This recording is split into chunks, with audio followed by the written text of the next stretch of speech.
Plano de leitura. Igreja Batista da Lagoinha, dia 3 de setembro de 2022. Ano da vitória. João, capítulo 10, versículo 1 ao 21.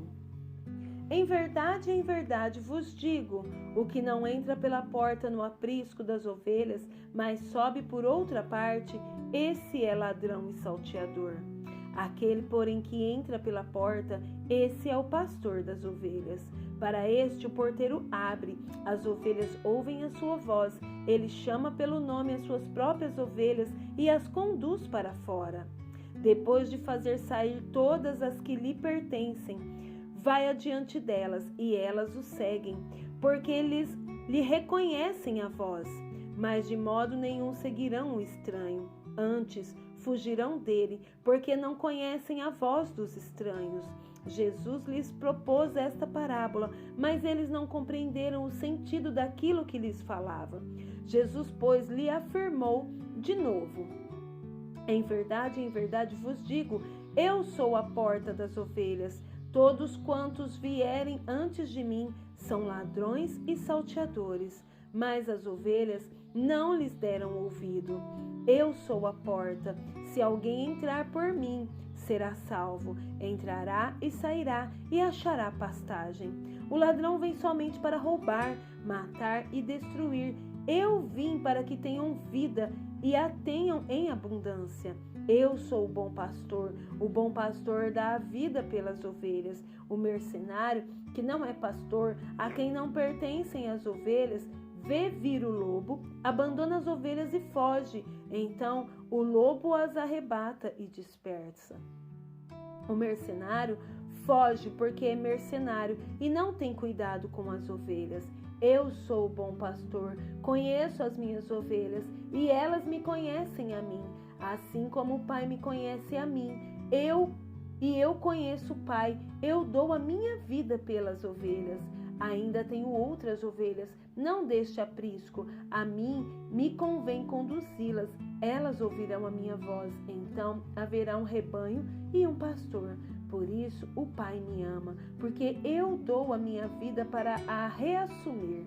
Ninguém a tira de mim. Pelo contrário, eu espontaneamente a dou. Tenho autoridade para a entregar e também para reavê-la. Este mandato recebi de meu Pai. Por causa dessas palavras, rompeu nova dissensão entre os judeus. Muitos deles diziam: ele tem demônio e enlouqueceu. Por que os ouves? Outros diziam: esse modo de falar não é de endemoniado. Pode, porventura, um demônio abrir os olhos aos cegos? Segundo Crônicas, capítulo 8. Ao fim de 20 anos, tendo Salomão terminado a casa do Senhor e a sua própria casa, edificou as cidades que Hirão lhe tinha dado e fez habitar nelas os filhos de Israel. Depois foi Salomão a Ramate-Zoba e a tomou. Também edificou a Tadmor no deserto e a todas as cidades armazéns em Ramote. Edificou também a Bet-Oron, a de cima e a de baixo, cidades fortificadas com muros, portas e ferrolhos. Como também a Baalate e todas as cidades armazéns que Salomão tinha, e todas as cidades para os carros, e as cidades para os cavaleiros, e tudo o que desejou, enfim, edificar em Jerusalém, no Líbano e em toda a terra do seu domínio.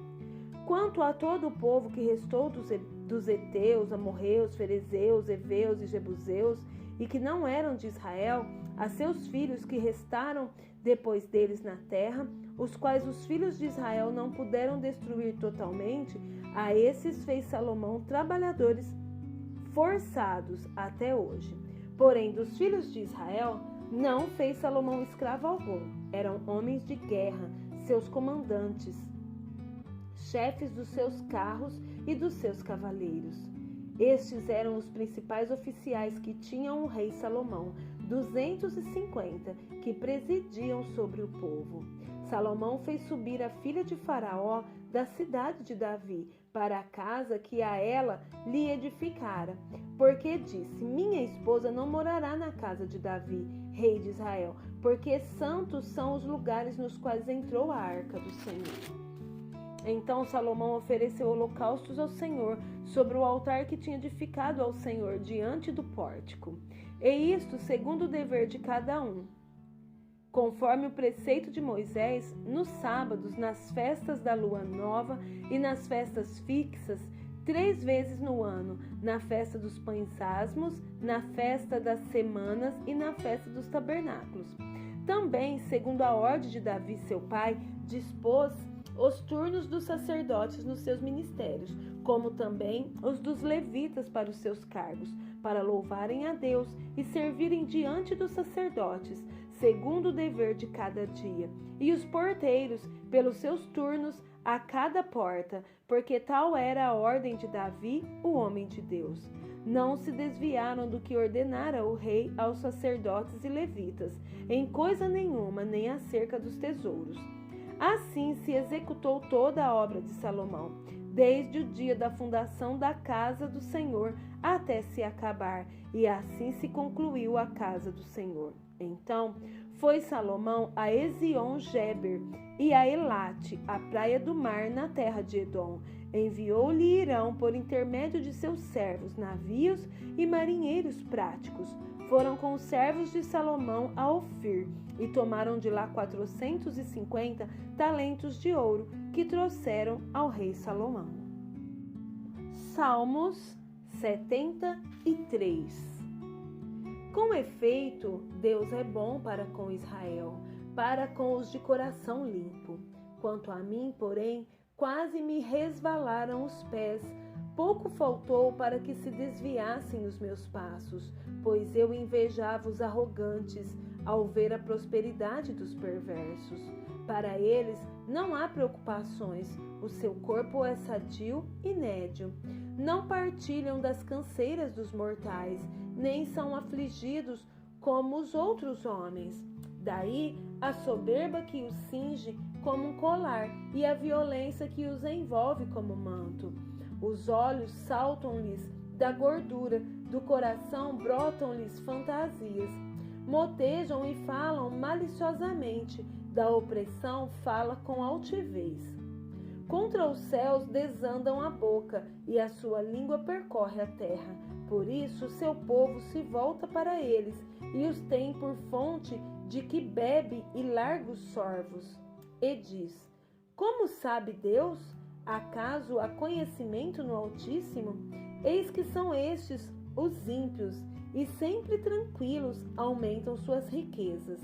Com efeito, inutilmente conservei puro o coração e lavei as mãos na inocência. Pois de contínuo sou afligido e a cada manhã castigado. Se eu pensara em falar tais palavras, já aí teria traído a geração de teus filhos. Em só refletir para repreender isso, achei muito pesada a tarefa para mim. Até que entrei no santuário de Deus e atinei com o fim deles. Tu certamente os pões em lugares escorregadios e os fazes cair na destruição. Como ficam de súbito assolados, totalmente aniquilados de terror. Como ao sonho, quando se acorda, assim, ó Senhor, ao despertares, desprezará a imagem deles. Quando o coração se me amargou e as estranhas se me comoveram, eu estava embrutecido e ignorante, era como um irracional à tua presença. Todavia estou sempre contigo, tu me seguras pela minha mão direita, tu me guias com o teu conselho e depois me recebes na glória. Quem mais tenho eu no céu? Não há outro em quem eu me compraza na terra, ainda que a minha carne e o meu coração desfaleçam. Deus é a fortaleza do meu coração e a minha herança para sempre. Os que se afastam de ti, eis que perecem, tu destróis todos, os que são infiéis para contigo. Quanto a mim, bom é estar junto a Deus. No Senhor Deus ponho o meu refúgio para proclamar todos os seus feitos.